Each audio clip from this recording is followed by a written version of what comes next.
स्नेह कांगाल मनीषर हृदयटा बहुत सरल होता है से बोधे से स्नेह कांगाल मनीषटा को ए दुनिया सबुबले धोखा दे था।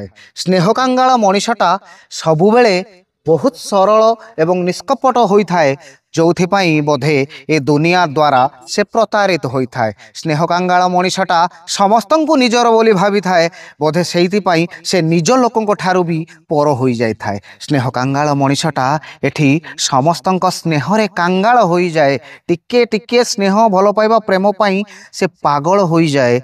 से बोधे से स्नेह कांगाल मनीषटा को भल पाइबार वंचित करा जाए। स्नेह कांगाल मनीषटा एठी टिके स्नेह पाई ता जीवन को भी दबापाई पछाई न थाए से बोधे एठी समस्ते ताकू ही केवल झुणी झुणी मारी पकाइबार व्यस्त थाए। तो स्नेह कांगाल मनीषटी को सबुबले टिके स्नेह दवा जरूरी आज्ञा। जी भल पाइबा टिके चाहूँगी ताकू भल पाइबा दवा जरूरी। कौन सी स्नेह कांगाल मनीष सहित सरल हृदय सहित खेलिबा जमा भल नुहे नहले भगवान भी क्षमा देवेनि आज्ञा। यही तो जीवनर कथा।